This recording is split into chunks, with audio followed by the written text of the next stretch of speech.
Yes, people, welcome back to Kings of the Bridge. I hope you guys are all well. Sorry, I said in my throat then. Hope you guys are all well on this beautiful Sunday. Well, I'm in Dubai and it's sunny, but I don't know what it's like in the UK. But I'll be back in the UK at the end of next week. Matt just looks out his window. He's walked his dog, so I'm assuming it was nice weather. But yeah, big up every single one of you that are in here right now. As always, I hope you're good. We've got lots to catch up on transfer news saga because today we've heard a lot of going in and around Jeremy, Jacquet, Potato, Jacquet. I don't want to abuse his name. There's Paez talk. There's also tweets around Chelsea, not just finishing off on the centre-backs. There's also talks around an attacking mid, potentially a centre mid. I don't think we're going to get all of these done, but it's worth obviously analysing and talking about as well. The one thing I need you guys to do right now is hit that like button. It's over 40 people here already in 3 minutes. I need everyone to smash the likes, guys. If we do that, we're nearly at 50 already. We're literally nearly at 50 already, and that will push us right out on YouTube as well and invite new people into this beautiful community that we have right here as well. Don't forget Discord. If you want the Discord link, come and join us over there. There's over 110, 15 people in there. We're on our way up to 150 over there, non-stop talking over there as well. If you guys want to join the Discord, we'll put the link in the chat. Just click it and follow us over there as well. Lots to get into, lots to speak on as well. Thank you for the likes as well. I can see there's a couple people in here already. We've got Goutinho, we've got Cole, we've got Rogue, we've got Joey, Paez Bus, Nono, Chelsea, and Cole Palmer, Carlito. Good to see you, man. How are you? Nono, and everyone that's in here right now. Big up to every single one of you as well. Where is the link? Where's the link? Oh, yeah, guys, put the link in the chat. Mostly wants to join the Discord. Anyone else that wants to join the Discord, get over there, man, because we are in there all the time talking outside of YouTube. Plus, you'll know when we're going live as well, so you won't miss a live as well, guys. Already done. Link the stream. Where is it? Did she still done it? Like the stream. Oh, sorry. My bad. Can't read. Like the stream, please, if you can. Gem stole Garnacho's hat. Big up deals. Big up. Matt, how are you firstly, mate? How is everything today? Yeah, good. I mean, look, obviously after yesterday, I feel like I feel better. We got we got the 3 points. And that's really good and positive. And there seems to be a bit of momentum building now for getting the centre back. And look, I know I was cautious of this, but I think we're going in the right direction. We need to react in this market, and I think we certainly do, considering the fixtures we got coming up. So, look, if we can get this centre back in, that'll be great. And look, it seems that you said today that there's potential other news for attacking options. Who else doesn't want a bit of transfer dopamine? Yeah, of course. So this is got to be quality dopamine. That's the thing. So yeah, as soon as you get transfer news come in, everyone's, as we already know, it's a very, very hot topic. In fact, we've been very quiet for most of January, but it seems like Chelsea is starting to heat up before the end of the transfer window, which is, I believe, is it the 31st of Jan? Yeah, it finishes on the 31st. I believe so. Yeah, I mean, I didn't see much of the protest. I'm not going to lie. I know that from the people that went down there that it was, they got, I don't know. I weren't there, but in terms of numbers, I don't know how many numbers were there. I saw that the Kona Kai area opposite Stamford Bridge was packed. So you would probably say there was a couple hundred is probably what I would say that were actually there, voicing their opinions, and they're well entitled to do that, as always. Anyone, as I respect most people to do. Whether or not it's been heard or not is another story, of course. But at the end of the day, they organised it. They've done it professionally. There was no problems. There was no fights. It was done in a professional manner. And that's how protests should be done. Of course, it was a lot bigger than the one that I went to when we were talking about having the Ricks as our owners. I was there. It was only probably 50, 60 of us standing there. It worked. Yeah. It did work. We needed you to do another one for this one.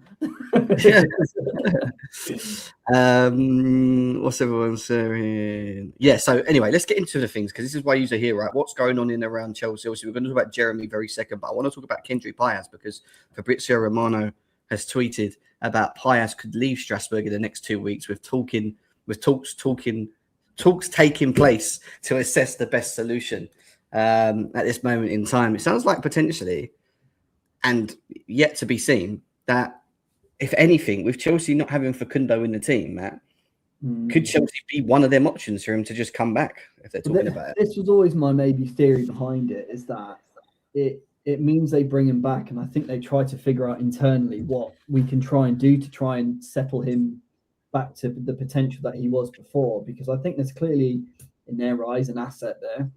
Obviously, for whatever reason, it's just not worked out at Strasbourg, and thinking, well, look, if there's a way for the rest of the season for us to acclimatise him within Chelsea, whether it's being in the U21s or something like that, just to get used to it, then why not?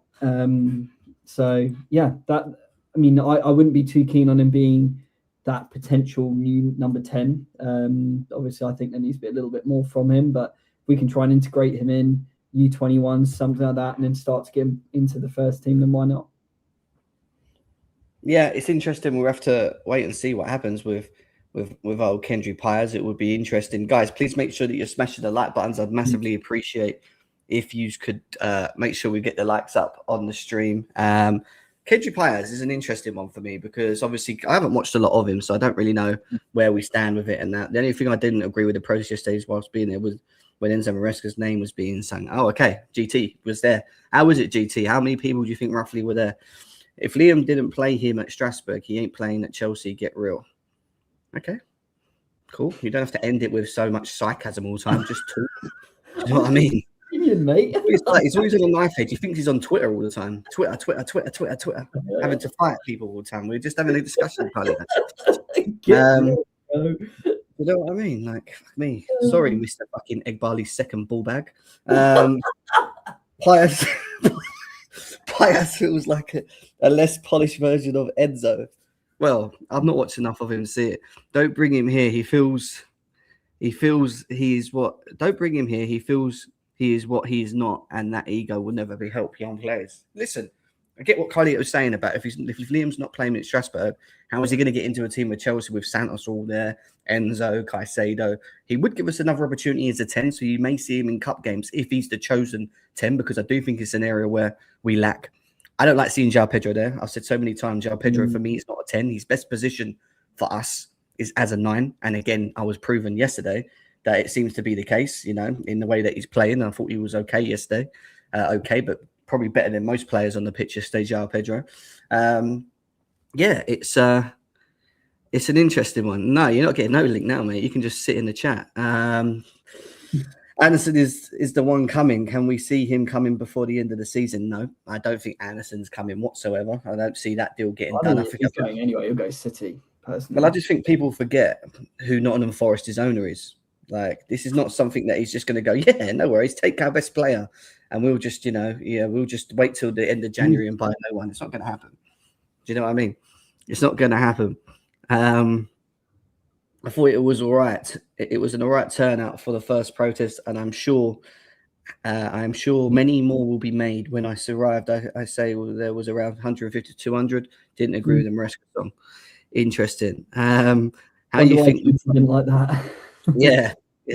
How do you think we played generally yesterday? Do you think we was lacking at times? It was lacking everywhere. It was just a poor game. We didn't really talk much about it, did we, Matt? We just wanted to kind of analyze it and get out, honestly, because Chelsea haven't really been lucky in the past in just winning games in that style. Usually when we play shit, we lose. That's just Chelsea, right?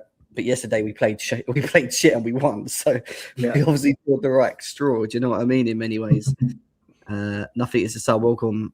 Also, Jim, do you know how did not know you changed your channel name? What's good, bro? Hey, come on, Moby. How you doing, bro? Yeah, listen, we've been here for a little while. Do you follow GNA in the past? Yeah, you were following GNA in the past, didn't you? So yeah. It was only an update on the channel name, bro. But yeah, big up to you. Thank you for being here as well. We appreciate it as always. Elliot Anderson soon to the bridge. Yeah, cool. João Pedro took his goal well, and I was encouraged by the efforts. Yeah. I think we get Walton. I like Walton. That's the one player I do like, to be quite honest with you. Dill says run up the likes. To be fair, if the players have flu, can't really fault it. Exactly. So this is why it's part of them, one of them ones where you just kind of just take it on the chin and go, listen, can't look at the performance, but old Chelsea, when they're not playing well, would still win games. All right. And that's what we did, Matt. We just won the game. It was interesting because Rossini said actually some of the players who actually played were under the weather as well. And I wonder if one of those was Enzo Fernandez. He was coughing and puffing yesterday. I could see it anyway. Like a steam train. Yeah, he didn't look too at it. I don't think most of it, even Reece James, who had just got back from it as well, you could tell wasn't fully at it. Cole Palmer still struggling as well to get back to that level as well. So there's a lot there. Anyway, going back to transfer news, guys, because this is why we're here. Let's forget Walton is another Lavia. Well, you say this, but I'm pretty sure when I looked at his injury record, he's had 2 injuries and he's missed like 5 games all season. I might be wrong. I'm going to have to have a look at that to clarify. Reece James had a flu. Exactly. This is what I'm saying. Right. Let's quickly move on. Yes, Carly, let's just get through the news, bro. And then we go, because otherwise we're going to have you on here and we're not going to move. We're just going to end up talking about the board and Egg Barley and you moaning about the protest. Yeah. I want to kind of get through the news, mate. And then, 100%. Right. Paez, his actual personal account. He says here Chelsea are looking at opportunities for an option who can play both 10 and wide. Acknowledgement that they are a player light, even if moving existing players round position wise. Yeah, Chelsea are looking at opportunities for an option who can play both 10 and wide. Acknowledgement that they are player light, even if moving existing players round position wise. Okay, so what does that tell us, Matt? We're looking at a 10. I mean, what that means to me is obviously if they're looking, it's basically saying number of 10 and left, personally. Yildiz. Well, wide's interesting because we spent 90 million on 2 wingers that we shouldn't have bought, if that's the case. If they're looking at wide areas, it's because they're not happy with the wide areas.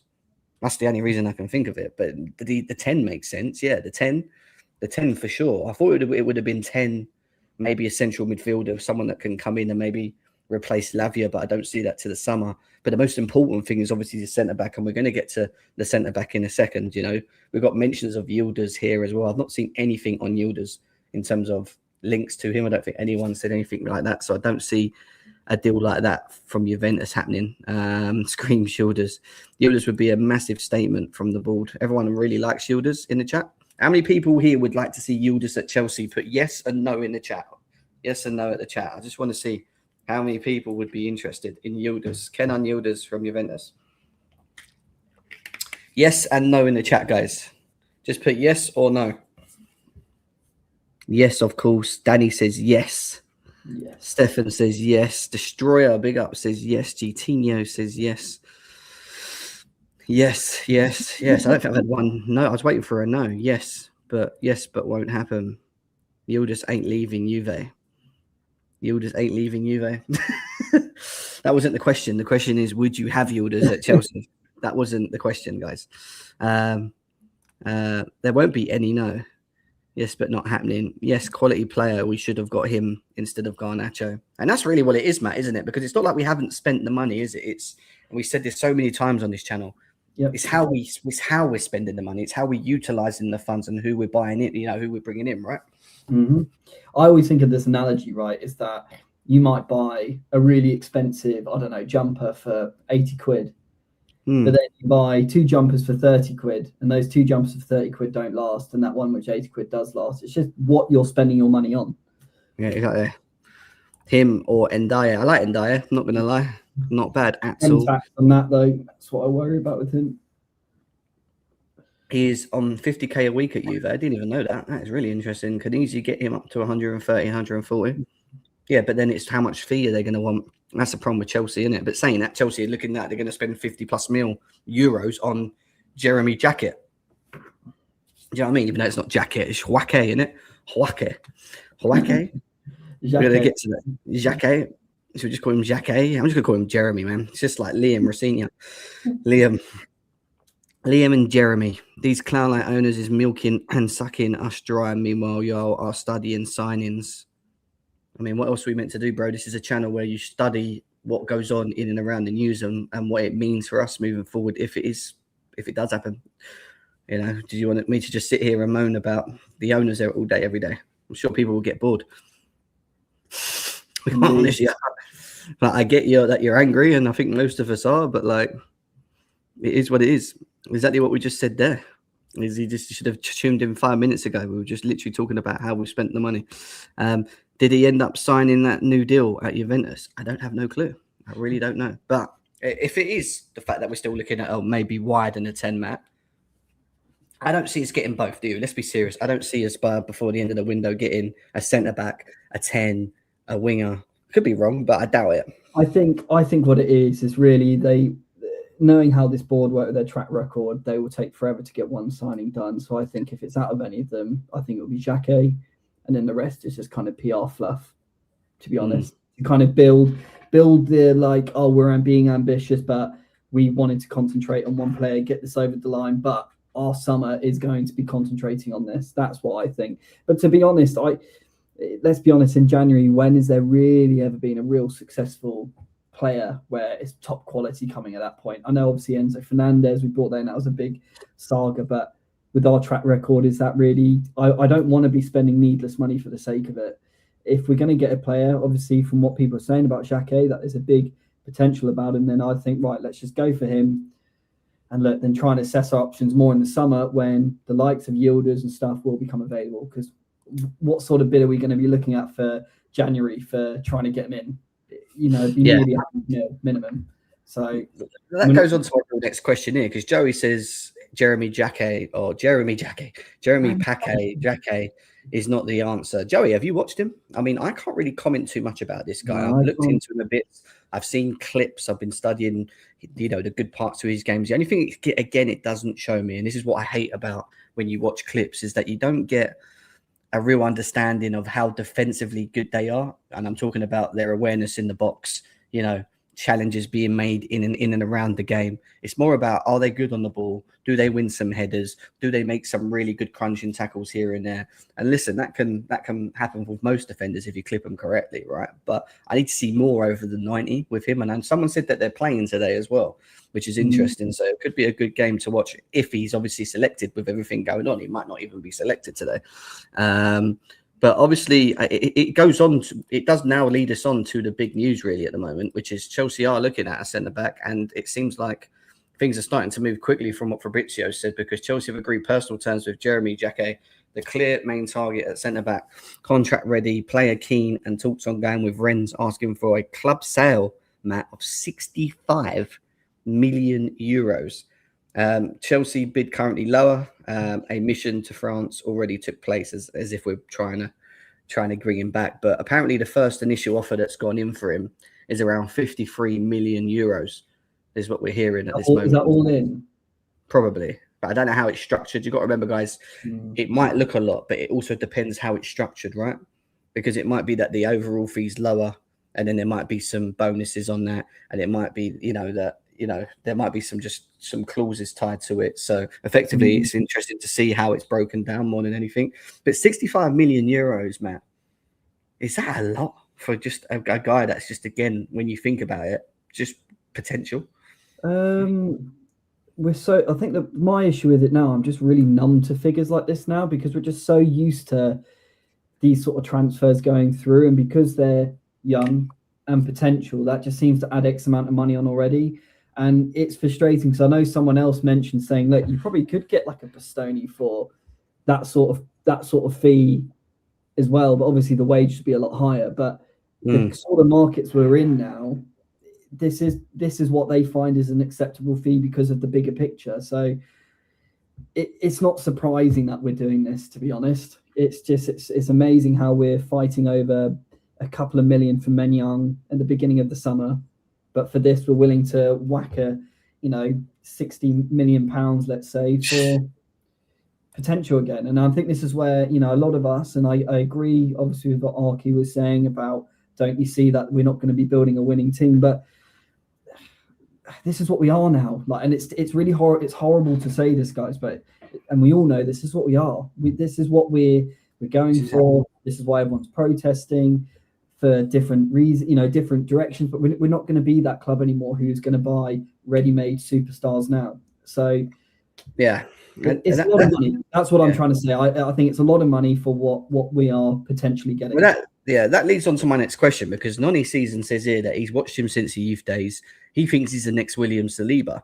He says we cannot miss out on a signing like this. On the other hand, I can see people like Joey and others in there saying 56 million sterling in total for a guy that, you know, is just potential we don't know nothing about and is not really ready. Like, what are we doing? Too much money. So my real question to everyone in the chat now is, if this deal gets done at around 60 plus odd million euros, are we happy? Yes or no? I want to see how many people in the chat say yes and how many people in the chat say no. I really want to understand if there's a divide here on this deal. Are we all on one side or are we all on the other side? I just want to see a yes or a no for Jacquet to Chelsea. No, yes, no. Pennsylvania Blue says yes. Time will tell if he's given. No, that's not the question, Paez Bus. You can't use that one. Yes or no?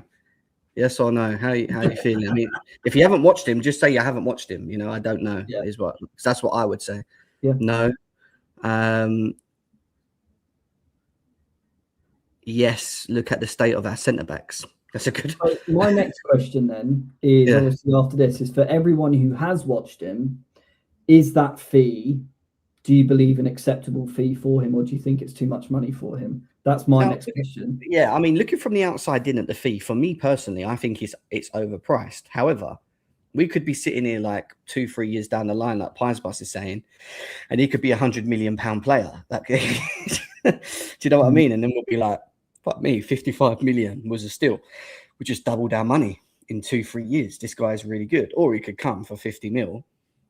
Not really take us up that next level. And that's the real thing for me when it comes to how we're spending. It's are we going up to that next level? Are we seeing our team go up to that next level? Right.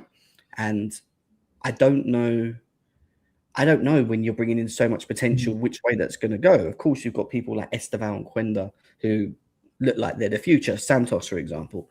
But there's also other young players that we brought in that are just not good enough, you know, and maybe we spent a bit too much money on, you know, or maybe we should just not have bought in the first place. And again, this is where the business factor comes in, because as a club, not only are they looking at supposedly success and winning and all this stuff, but they're also looking at flipping players. And this is why they're buying all these potential young and up and coming players, because that's how they feel it's going to work, you know. Do you feel as well, Jem, that because other top clubs are looking at him, it almost gives us a little bit of like a buzz to then try and go for him as well, to then be like, look at us, we've won over Madrid or Bayern again. Like, it feel, you know, are we feeling this is like an Esteval thing again, that it's almost like a bit like a trophy signing to say that, I think, you know, all these big clubs are wanting him as well, but we've somehow got in there before, sort of thing. He's got Bayern and Arsenal after him. I've seen other clubs also interested. Yeah, and let's be serious. If them clubs are really interested in him, like really interested at the level we are, I think we walk away from this. Because I think if you look at our track record, we want players to commit to us. And if there was other clubs interested at the level that are probably bigger than us, like a Bayern Munich or Real Madrid, for example, he might be like, well, I want to listen to what Real Madrid are going to say. I want to listen to what Bayern Munich are going to say. And that's where I think we initially pulled the plug. And we saw it of the summer last year with Xavi Simons. We saw it with Kudus, the fact that we were interested, but we only really wanted to pay X amount of money. And West Ham until someone else come in with money, you know. So yeah, I really do think this is a bit like a Nestafal thing, where we're just trying to jump the gun and get the player before everyone sees him develop well and decides that he's the next whatever, if it's the case, you know. Yes, Dreamer, how are you? He is basic. Joey, what's going on? There's a lot of swearing going on. Is everything all right? Yeah, Joey's always like that. He was on my GNA TV side of things. Oh, cool. All right, all good. Yeah, he's very emotional. You know, he's talking. That's fine. I wanted to check. I wanted to make sure everyone was all right. We also have this quote here from on the whole deal in regards from Time Sport, which is internally at Chelsea, the view is that a new signing needs to be of a caliber that is a starting level.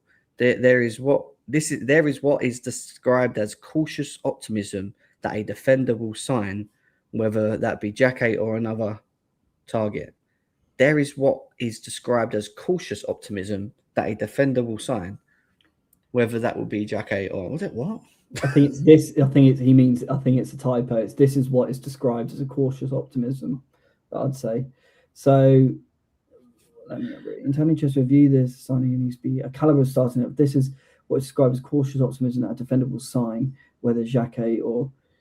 Okay, so I think what he's saying is whether it's Jacquet or another one, both of them are believed to be starters going into... And that was the question I was going to ask as well, is does Jacquet come straight into the team and then completely upgrade us with what we've got already? That's another question. Big up, Matt. Sorry, big up, Stephen. How are you, man? You good? You good? Big up to you. I don't know. To be quite honest with you, it's a very what's Joey? There's something going on. Who's arguing in the chat here, guys? I don't know if it's Joey and Nonny season.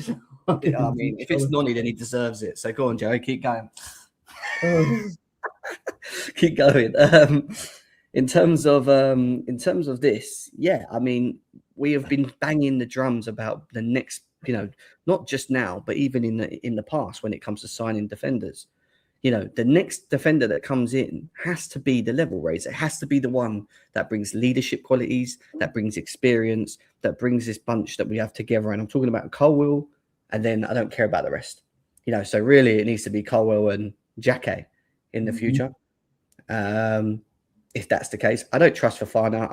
I put Fofana in the same brackets as Chalobah, as Tosin, as Badiashile. I know some of you guys still rate him. I honestly, for as much as we spent on Wesley Fofana, I still can't get my head around seeing. I've not really seen that level of quality that that merits the £70 million that we spent on Wesley Fofana. Do you get what I mean? So, this boy's going to come in. He's inexperienced. He's young. What is his qualities? We're going to look at that in a second. We've got a data analysis to go through on him, just to look at him over that as well. Yeah, injuries ruined him. Fair enough. But, again, it's like the Lavia thing for me. If you're not available, you can't show your ability. And then when you are available, if your injuries, if your injuries caused an issue to the playing style that you play, then it's a problem for Chelsea, because that means the value we bought you for, which isn't their fault, and what we've seen, against to what we've seen, is not at the level it needs to be. That's probably the right thing to say. He's just not to the level of what you paid. Never rated Fofana. I've been saying it for years. Average centre back, that vastly overrated by our fan base. I hear you. Fofana's best days are behind him at Leicester City. We're just paying for his retirement, as we've got here. Don't bring any mums into the conversation, please, guys. Let's keep it respectful in the chat, please. I don't want to hear any talking about stuff like that. Can we keep it Chelsea only in here and keep it respectful? And also smash the likes. We've got over 100 people in the building right now. How are we all, guys? If you're new here, give us a follow as well. Hit the notifications. Join us on Discord. Big up every single one of you that are here as well. Let's get the likes up. Oi, Jem. Wish in one hand and shit on the other. See what one comes to. That's probably what Clear Lake do, right? They just go, oh no. I wish for Bastoni. Chalobah. I wish for Osimhen. Delap. I wish for Kenan Yildiz. Garnacho. Garnacho. Look at my shit. I have my shit. That's made me laugh. Yeah, and we're just talking about Jeremy Jacquet. Should we look at the stats? Yeah, let's see if we can fill our minds with a bit of stats. Obviously, if he was on playback right now, we'd be looking at the actual style, wouldn't we? Which is annoying. But yeah, this is Jeremy Jacquet. He's 20 years old. He plays for Rennes. Let me make this bigger. Jacquet and Colwell, wow, is what Nonny sees, and he thinks that's good. Right here, it says Jeremy Jacquet's 86th percentile for aerial duels won, 82nd percentile for forward pass completion, 80th percentile for possessions won. No under 21 player has more interceptions in the top 5 leagues than him currently right now. Interceptions is important because that tells me one thing, Matt. His awareness is good to danger slightly if he's intercepting and breaking things up. Do you know what I mean? Yeah. If we have a look at his overall stat his overall stat breakdown. Passes completed 65th, forward passes 82nd, progressive passes at 58th, possession 180th, defensive duels 134th, aerial duels 186th. He's played 1,558 minutes, and then you've got a breakdown really of where his strengths and where his weaknesses are. And the one thing that stands out the most for me, Matt, is his aerial duels. Yeah. He is strong in the air. Now, this is something that we physically have been moaned about, especially when we have Tosin and Chalobah playing against physical strikers. They tend to get beaten in the air. This guy, for sure, if there's one thing we can say about this guy, he's meant to be really physical in the air. You know, really good in the air. And who is it that we're using currently at the moment to fill that?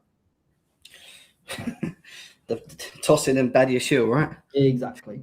And that's what I'm saying. So if we then, I know obviously, regardless, obviously, I know he's a 20-year-old or whatever. I know we all want Bastoni and all this. If we are trying to upgrade our team, is he going to be, if that's what we're using him for, aerial, duels, is he going to be better than Tosin? It looks like this, hopefully, yes. Badiashile, then yes. So then we are upgrading. And I know it's annoying to hear that, but... Yeah, I'd like to compare this stat. I don't know if anyone can do it. Compare this stat, this graph, because you can compare graphs with other players and you can see. So I don't know who we could compare him to, if there's a player out there that we could compare him to just to see really where he fares up. But he's carrying in his passes. I don't know what that means. Seems okay. Forward passing's quite high. He's very progressive. Forward passes are good. Sorry, progressive passes average. Defensive duels is quite low. Yeah, I think that's what Joe was saying as well. I saw that. His defensive duels are quite low. So is that again when you're 1-on-1 with him, like tossing stuff? I was assuming maybe that's when it's 1-on-1, right?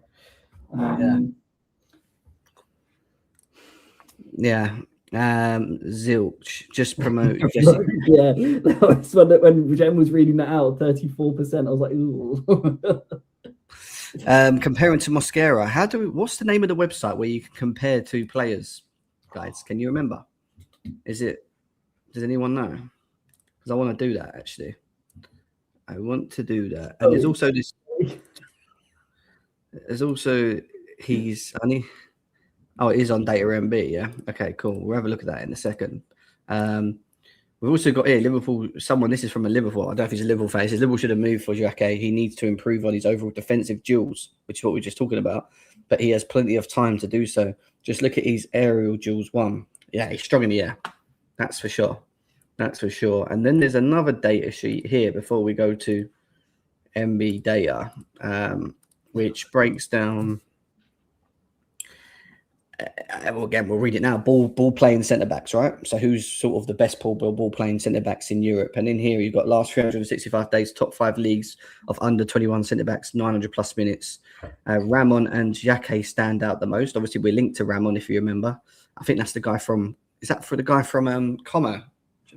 With Fabregas, I think. Personally, I'm expecting Victor Rice to raise his performance as well. So when you click into this, you can see obviously Huijsen, who we were linked to, who we was meant to have got, Matt. That's another one we forget, right? We was actually linked to Dean. That's what I was talking, and that's what you were talking about earlier. When the bigger clubs come in, it's almost like then we kind of withdraw. And that was obviously Huijsen was one we were almost dead set. It was going to be before the Club World Cup, wasn't it? So. Yeah, when you look at this stat right here from a progressive element, he's fourth.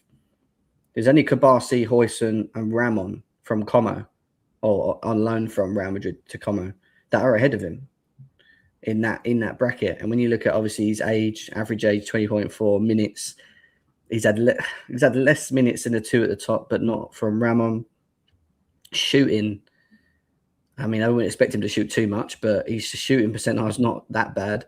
His passing percentile is the lowest. His creating percentile is out of the top 4 is the third lowest. I don't know what car is. Carrying, yeah. Carrying is he's last of the top 4. Possession, he's second highest. Defensive abilities, he's second. And aerial, is that aerial duels? It's got to be third. He's second. Yeah, he's third. Yeah, he's third. So his overall rating is 67.3. I mean, that gives us a good idea compared to some of the the other young players in and around him. To be fair, you can see obviously you got Antoine Mendy in there, you got Lenny Euro from Man United. The list goes on really. Mosquera, people said Mosquera, look where he is, but I mean Mosquera's not played a lot of football, so it's very hard to probably judge him against Jacquet. They probably see this and just do a shopping list and go, okay, right, we can't go again. Who's the next one on the list? We've been linked to Roman as well, exactly. So Roman's actually third in this list for ball carrying centre backs. So in terms of their age, you know, their age, they're in the top 5 leagues. People under the age of 21, this is where they fare up against the best of their age, pretty much. So yeah, Dean Huijsen would have been lovely. We didn't get him. Kabasi, he's not bad, is he? I haven't seen Ramon, so I can't really again say much about him. I don't know much about his game. And yeah, obviously interesting stat there for us. What the fuck is this? Arkeel. Arkeel is not happy. And look, we all understand, and it's really tough for us. We all know that we were this huge legacy club, but unfortunately we've changed now, Arkeel, and it's hard. I find it really hard. Like my whole footballing life, watching Chelsea, we've had winners, we've had killers on the pitch, and it's been gutted, and we've completely changed. But we've got to report what is out there and try and kind of give you guys guidance. I feel where you're coming from, Arkeel. I really do. It's shit. But it's not about what they're feeling. It's about reporting what's going on in and around our club, and then understanding how we all feel about it, right? Because we can all have different opinions on how we feel, you know, because we're doing what we're doing. It doesn't mean we accept it. There's just certain other people in here that are constantly, you know, banging the drums against the directors. It doesn't matter, you know, that's just how they feel. And that's fine. I got no issues with that. You know, I fully understand it, especially going into a 4th season. You know, this summer window is a big window as well. Arkeel is daily. And this is where this next tweet comes. I want us to talk about this quickly as well, because I thought it was quite an interesting tweet from Chelsea Empire. He says, what's the point of spending 50 mil on Jeremy Jacquet when you have Ansel Mino and Mohamedou Sarr? What did we buy them for? They're the same exact age. They're the same exact age as Jacquet. Yet we are acting like we need another improving centre-back. If they're going to spend that kind of money, spend it on a proven starter, not another gamble. And I think that's obviously where Arkeel, again, you know, I understand where you're coming from. This kind of answers your question as well. You know, there's obviously those views and the counter argument there. Makes sense. But then, you know, imagine if you're Anselmino or you're Mohamedou Sarr and you've got them in, the agent's gone, no, it's going to be a great opportunity. It's the same thing. They overpromise and under-deliver. And I'm very surprised youngsters still feel it's the correct place to go, whether it's probably more agreements with the agents, they get better fees out of it, so they kind of push their players to go there. But, you know, Rogue's right as well. Achimpong's probably another one as well. Yeah. There's only so much hoarding we can do. Or Josh Achimpong. Yeah, what does this mean for Josh Achimpong as well, making this signing, Matt? Because he's kind of been forced as a right-back. I've not really seen him, especially under Rossignol.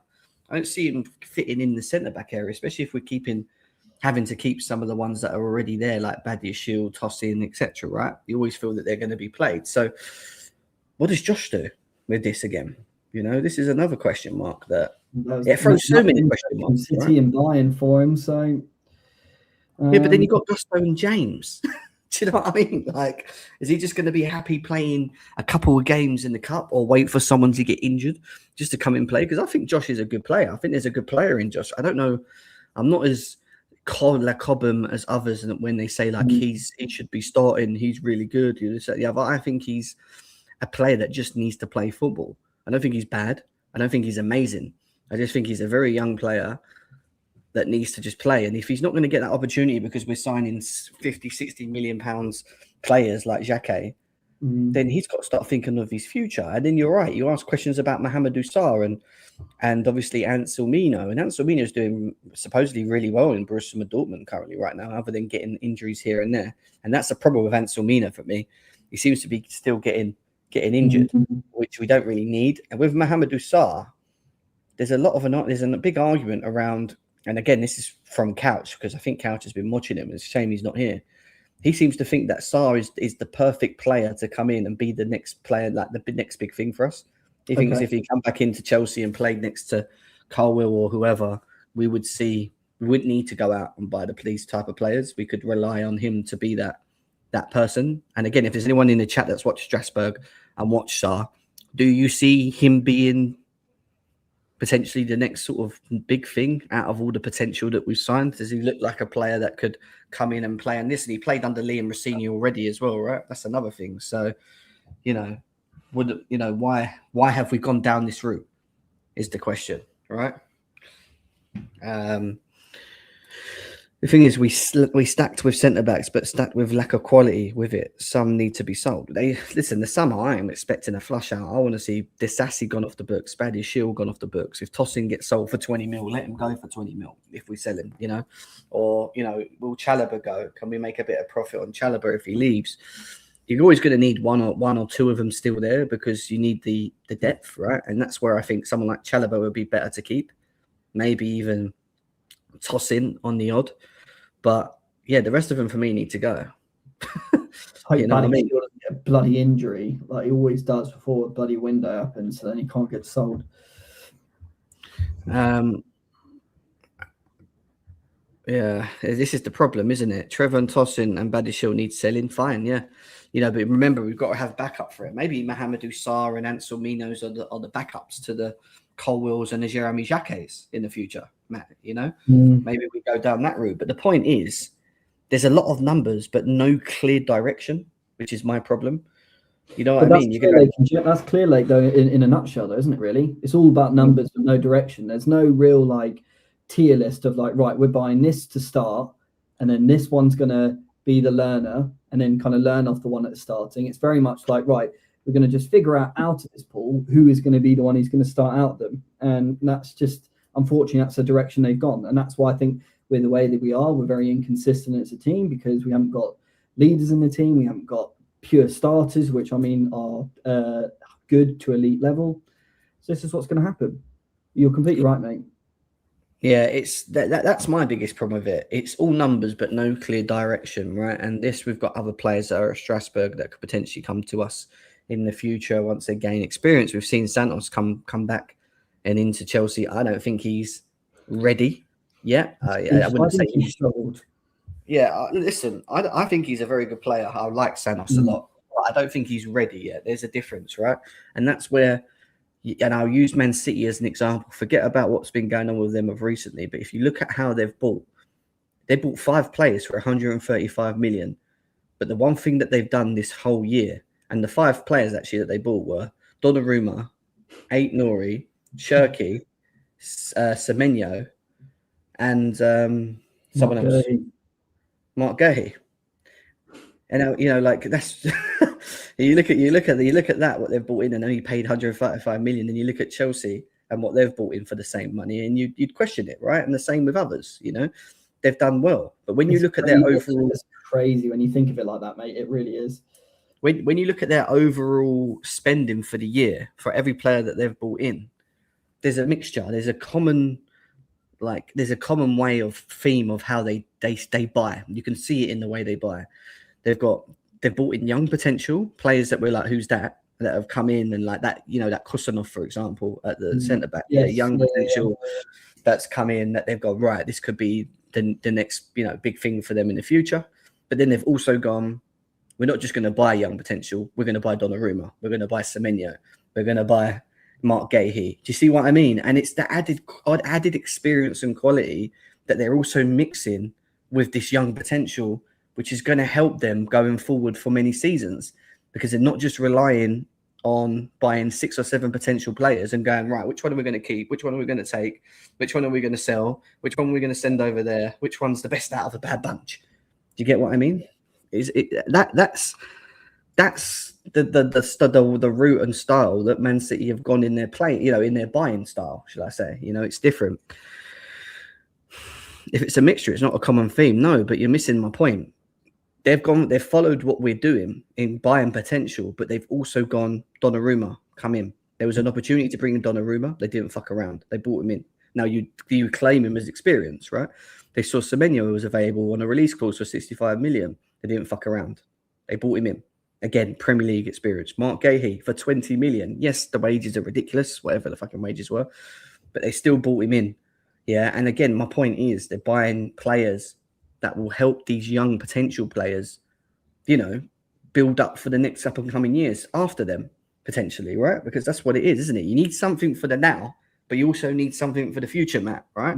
Indeed. No, I totally agree. I mean, you can certainly see a complete polar opposites in terms of direction, in terms of transfer business that they're going for. I mean, obviously, I know Carlito is saying obviously City are taking it as individual bases, but there's a clear direction in what they're wanting to do. They're fixing problems for now.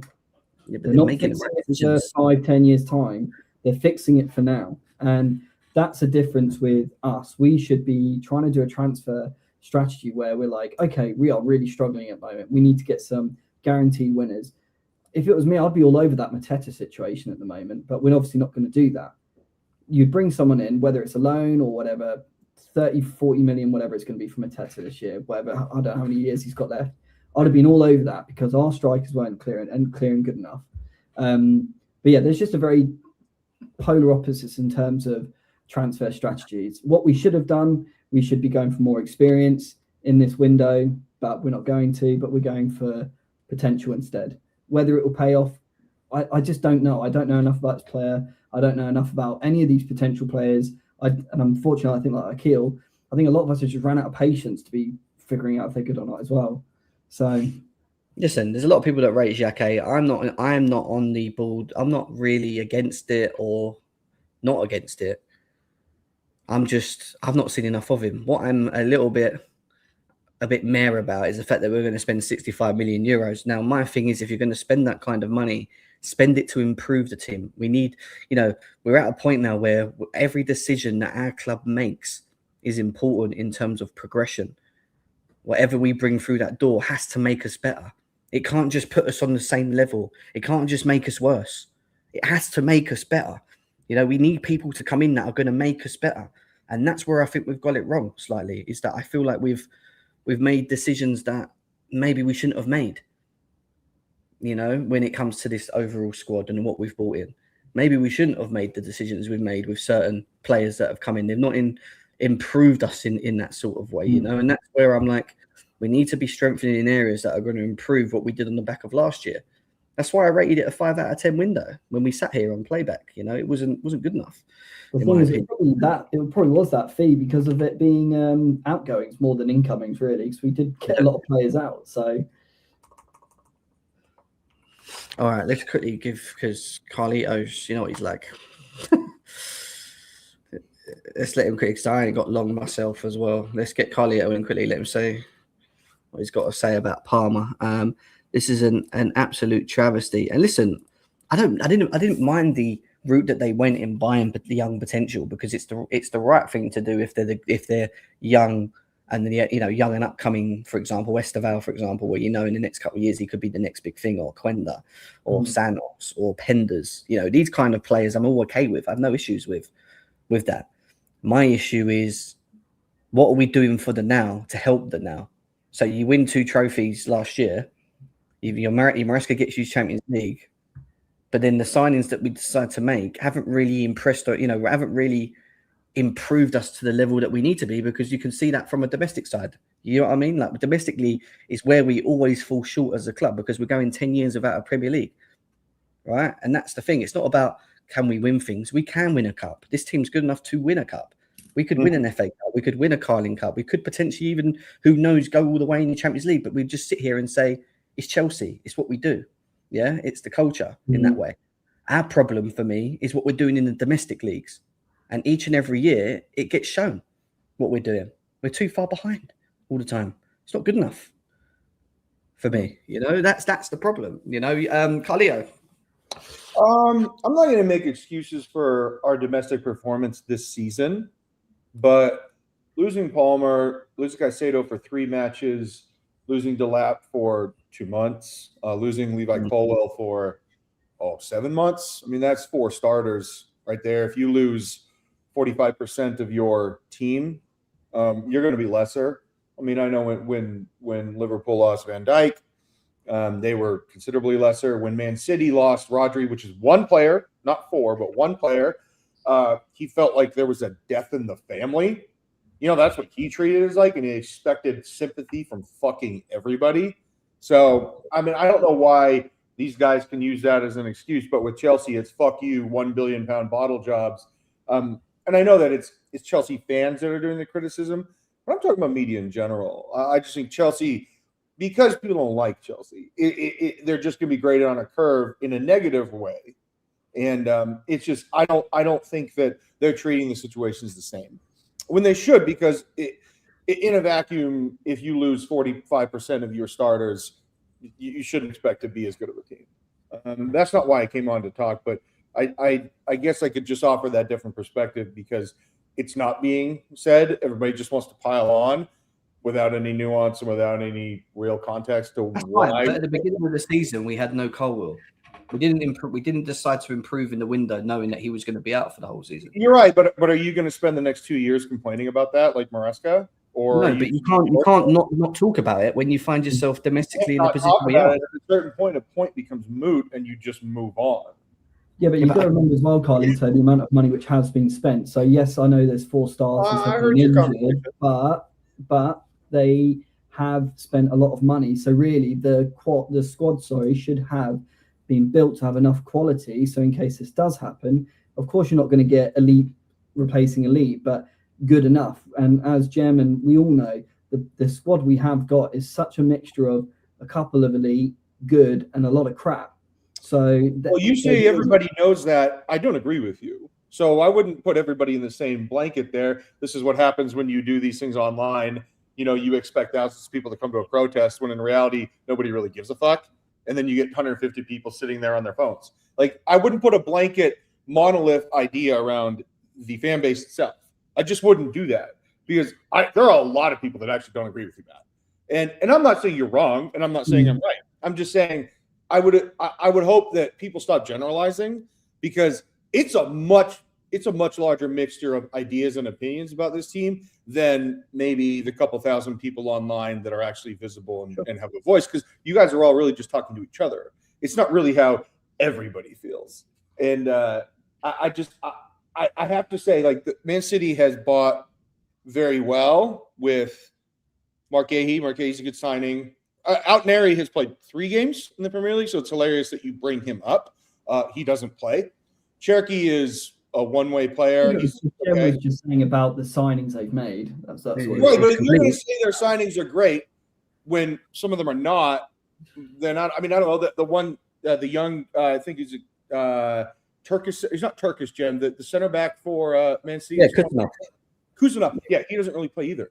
Like these guys that you're talking about, like, oh my God, all these buys. Marmoush last January was considered a revelatory signing, and I actually think he's very good.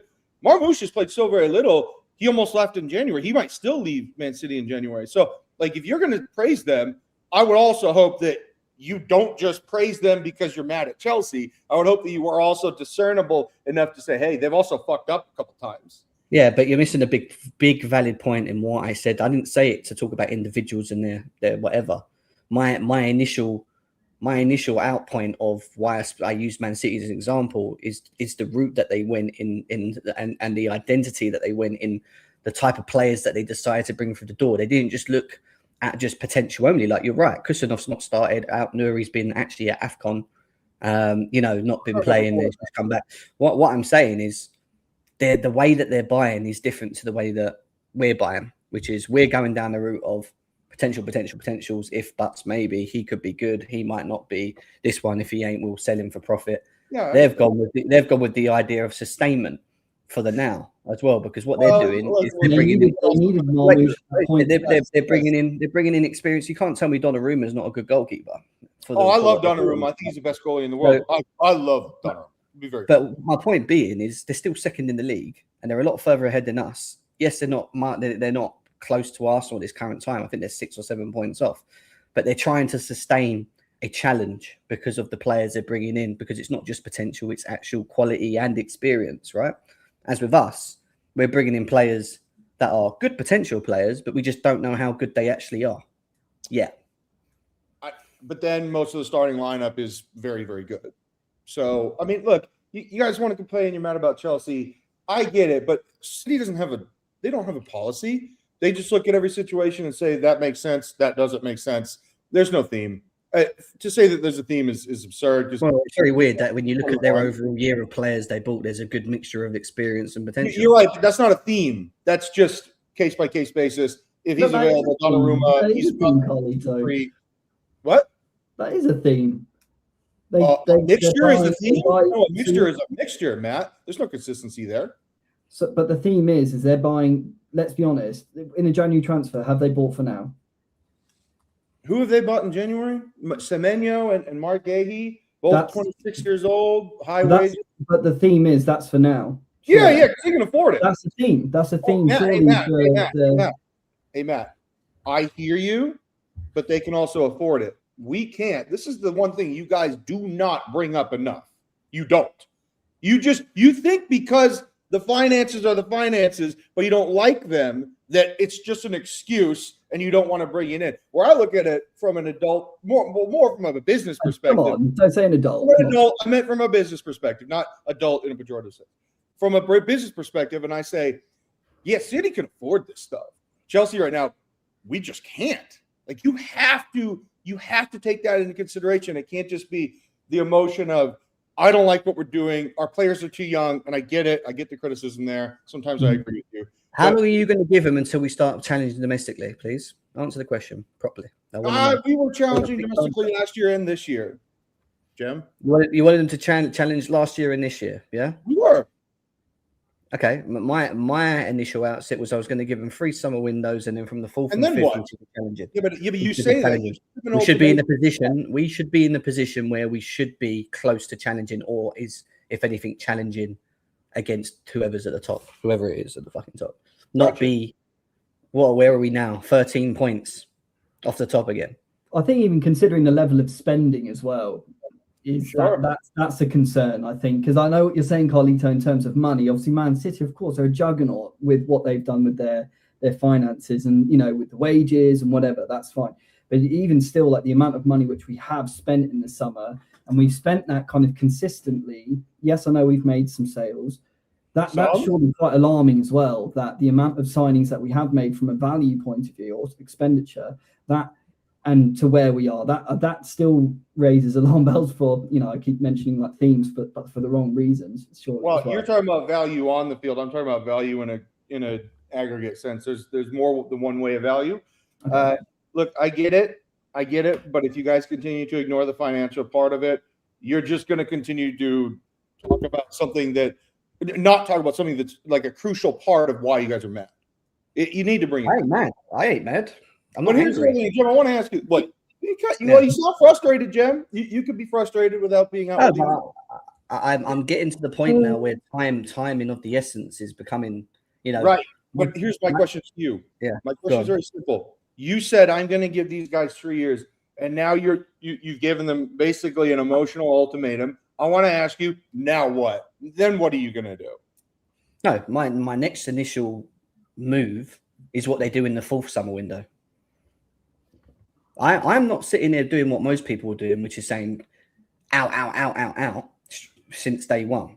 What I'm doing is letting them show me if they're going to change.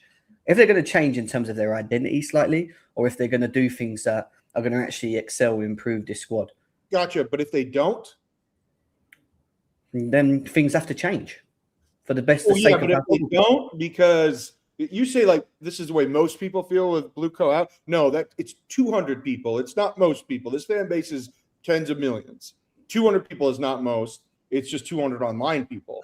Well, 200 people turned up to the protest, and I'm sure there's there's many thousands of people feel the same about how the club is run at the moment. Surely, I know 200 turned up, and I credit every single one of them for going. I know you're saying that hundreds are being on their phone then singing Roman Abramovich or whatever. Yes, they were. They still turned up to the protest, and they still wanted to voice their opinions, and they're allowed to do that. Some people are allowed to voice their opinions in different ways. Look, I'm not the sort to wanting to go to a protest. I've been on here trying to just voice my opinion about how I feel about them this way. So to say there's only a collective, I think that's far-fetched. I think there's definitely probably more than only a couple hundred who are feeling disgruntled by the ownership, in my opinion. I I think And 2 they're- seconds before you go on. 2 seconds, guys. 2 seconds. 2 seconds. I've got to deal with the chat because they're having you're good. Something's going wrong here. argument to the chat. Guys, can you please all be respectful to each other? If you've got difference of opinion, that's fine. But when you start talking personal, mums, this, that, and the other, if it carries on, then I'm just going to remove mods from everyone. Stop it. Just honestly, just sort it out between you. Be friends. Don't talk personal. Talk Chelsea. You can disagree with something. Go back and forwards with each other. I know we all love the club and whatever, but I don't need you guys being horrible, being horrible to each other in the chat, please. Fair point by Jem, guys. This is football. This is not real life. Yeah, it's crazy. Come on, guys. We're. This is again just a game where a leather football is getting kicked, right? Come on. This is still for me, man. It's just entertainment. I think people are taking it too far. But look, if you say like, okay, there was 200 people there, right, and all that jazz. You know what, man? A lot of them were just chanting Roman Abramovich. And the guy that started this, well, there's two guys, but the outward-facing guy that started it, this dude does the Not a Project. This morning, he wrote a memo basically accepting defeat, and you could take it. No, I know, and I think what he read was something like, "Look, we expected something more out of this, but we learn." Well, no, that's not what. No, that was what he initially said. What he really said was that I can now understand that when the message is so disparate and everybody's doing their own thing. It just doesn't work. Like if you had everybody marching uniformly with a list of 3 things that they wanted and everybody was on the same page and it was super organized, I guarantee you 200 would have been enough. Because I've led 200-man protests before. I've been the one with the megaphone. I know when it works and when it doesn't. So like, was that about Chalobah by any chance? No, this was about AIDS research in sub-Saharan Africa, but it doesn't matter. It's what I'm talking about is just organization of voice and the message itself. It just was too disorganized. It was never going to work. They're never going to take it seriously. That's not why I came on though. I don't really want to talk about it. Can I just try and understand what your name is? You got to bring ass to get ass. You got to bring ass to get ass. That's a boxing term, but it really is about football. You have too many strip clubs or saying. What's going on here? I get down on the weekends, man. I'll be real. But but no. It's about you have to engage with something to get something out of it. Like I'll tell, like I got a U17 team, a group of people, and they weren't engaging offensively in the first half. And at halftime I was like, "Yo, you got to bring ass to get ass. All right, if you want some goals out of this, you got to attack." And so I think we need you in the dressing room, Carly. So brother. No, we don't. Yeah, you do. Yeah, you do. Right. Yeah, Chalobah will be getting it every time. But all right. So what I wanted to talk about real quick was Cole Palmer's attitude and really the general attitude of the team yesterday. They know that cameras are on them, and they know that when big plays happen and they react and they engage with the fans, something Malo Gusto actually does very well.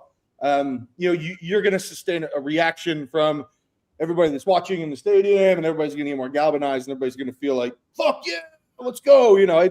Classic soccer shit. It's great. But like when Bob Sanchez made that huge save, which Reece James was completely out of position, to be very clear, he didn't look back at the fans. He didn't do anything.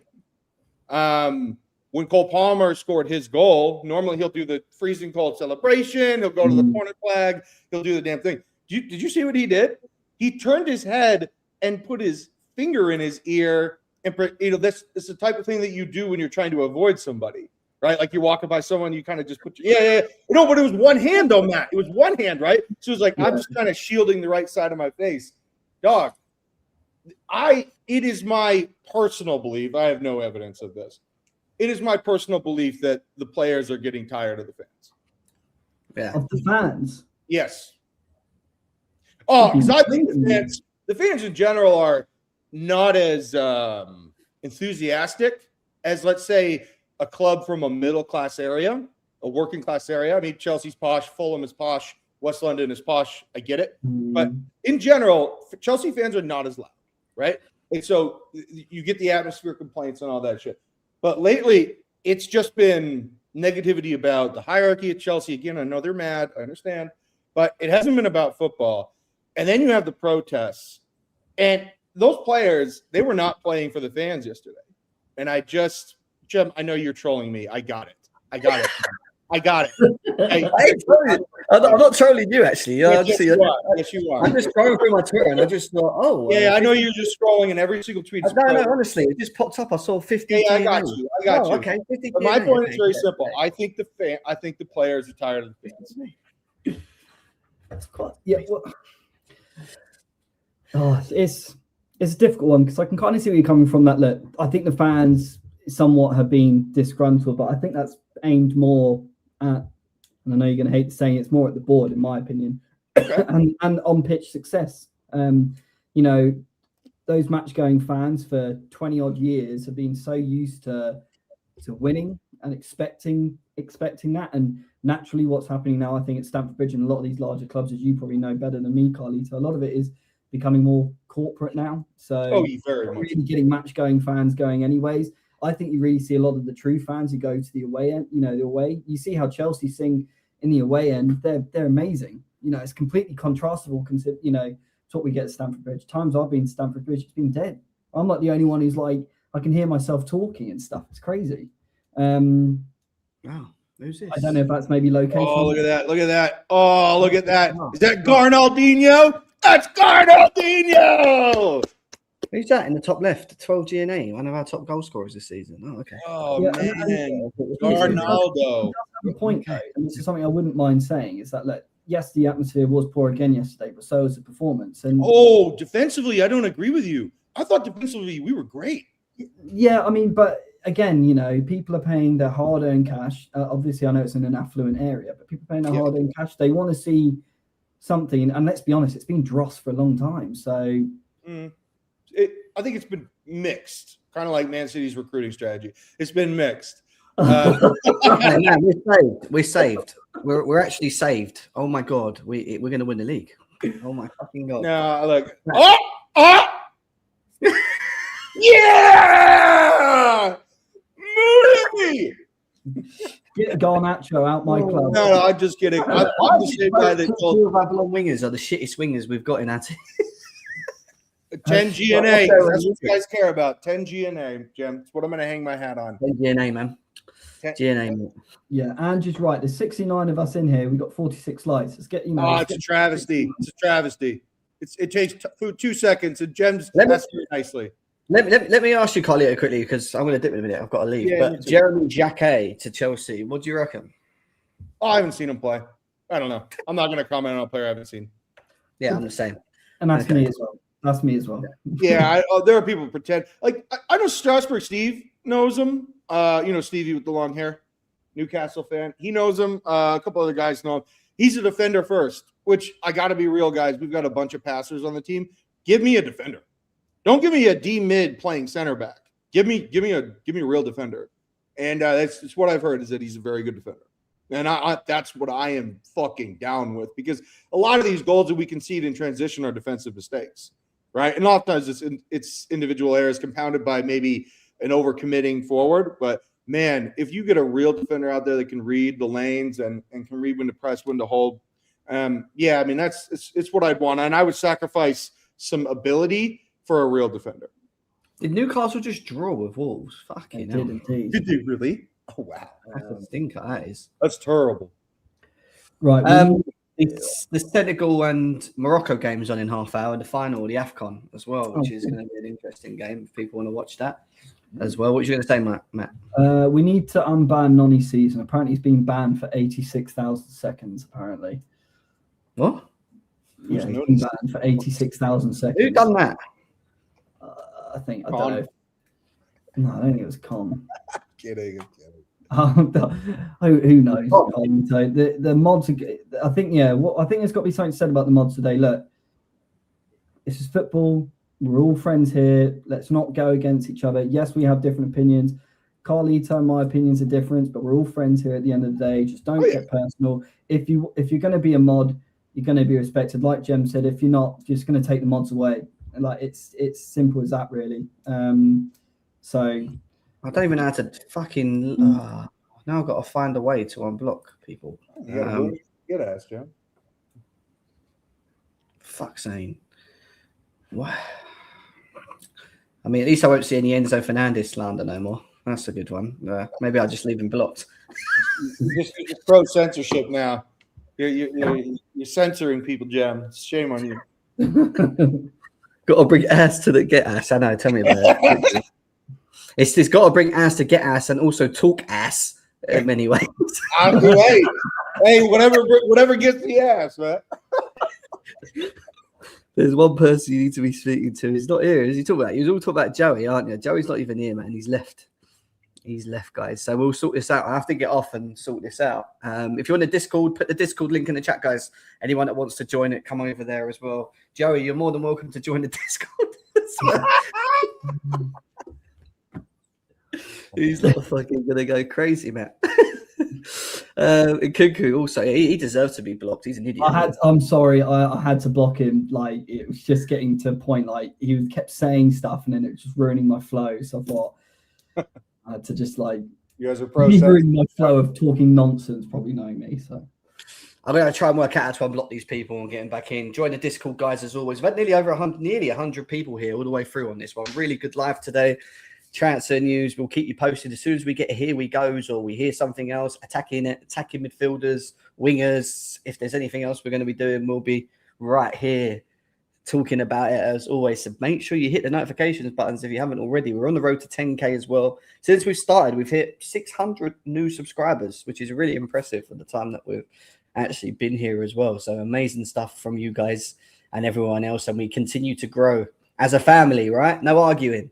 As a family in the chat, guys, please, just be respectful. Violent with each other. I was looking on and off, and I could see like Joey calling this one out, this one. Yeah, put the Discord link in the chat, and then I can see Nono saying stuff, and then I can see GT saying stuff, and then I can see fucking they're all kicking off. Right, I misplayed that. Link in. I'll get the Discord. We'll put the Discord link in the here now. Make sure you get over there as well. Over 100 of us there. This ain't a family anymore, Jem. It's a war zone. We're always a family here. It's always a little bit weird. Are you in the Discord, Carlito? No. Thank fuck for that. Can you imagine? Matt, with all due respect, and everybody says they're entitled to their opinion, I'm kind of tired of opinions, man. I'm good. I'm overwhelmed. You're not tired of your opinion. That's the main. You know what makes me laugh about Carlito? I live in this head. In this head, I wake up, it's there, Matt. I go to sleep, it's there. You know what I love about Carlito is the one thing I actually love about him. He cracks me up, right? If I'm not talking to him in DMs, because we talk all the time, about Chelsea, but I will see on my fucking, on your timeline on an X, I will see him. I don't know, someone's tweeted saying, and I guarantee it'll be Carlito in there, just calling out every single motherfucker in there going, next. Yeah, it's always like, we're going live. And I just start laughing in my head. I'm like, oh my God. I took it as offense when I started, and I was like, and then I spoke to Jem about it. I was like, Carlito's really horrible to me. I don't understand. Went, man, I had to explain to Matt what you're like. I was like, he's not horrible. He's just the way he is. Oh, I just need a dickhead. I was like, God, what have I done wrong? He just pisses people off. Like, he does it all the time. He'll go in the chat and go, next. Yeah. And they just get the They're like, fuck you, idiot. Yeah, you don't support Chelsea. You ain't Chelsea. Oh, I hate Chelsea. I mean, since 2003, baby. Joe Cole. There's a Discord link. Go and follow it now before we leave. I see people slowly leaving now as well. We're going to do that as well. So big live as always. Appreciate you all being here. Tomorrow we've got something. I know Paphos is it Tuesday or Wednesday, Paphos? Wednesday. Okay, Wednesday, so tomorrow we are transfer news. Probably transfer news. It'll be some transfer news. I think we're going to get Charlie on as well. So obviously he's a feature on Chelsea Fan TV. So he's going to be coming on at 5. You're getting Charlie Patrick? Yeah. Oh, that jabron. Yeah, I've had all those guys on the pod. Charlie's a good guy, Charlie. He's a good guy. Smart guy. Yeah. I like Charlie. I like Wait, tell everyone again so they know what's going on for them. Say that again, mate. Let people know again so they know what's going on. So tomorrow, I think it's going to be around 5 o'clock. We're going to have Charlie on. We're going to just talk about, obviously, the match. We're going to talk about, the protest, Carlito, sorry to mention that. Obviously, he went. And then we're just going to just ask his general opinions about what's obviously going on and what he feels at the moment and where we're going to go from here. So 5 p.m. So 5 p.m. guys. Matt's going to be hosting that one as well. I'm not going to be there. It's going to be Matt and Charlie for this one. Yeah. It's going to be hopefully a new little show between them two. If it's taken. Also, I've got some news for you guys as well. Ben Jacobs is with me on Tuesday afternoon, late afternoon again. So Get the sequel. There you go. What Matt? Are you thinking of like combining Blue Brother with this? No, I just wanted to just kind of have him on really, and just kind of. Okay. No, fair enough. Just see, really. Yeah, I'm not sure. Yeah, he's got a good show he does on the weekends. Rising Star. Charlie does Sky Sports too. It's good. Yeah, he's done quite a few bits. So I was going to talk to him about that as well. So Ben Jacobs, Charlie tomorrow with Matt at 5 o'clock, and Ben Jacobs at I think 5 p.m. as well, Tuesday. So, and between all of that, you'll probably get 2 shows tomorrow if there's transfer news, because I'll be on earlier, most probably as well, if we need to. If confirmed, what a signing? What are we looking at? Again. What are we looking at, guys? I'm confused. He's just have a good game. He's talking about Barco. You're talking about Cole Palmer. Is that what you're referring to? Barco.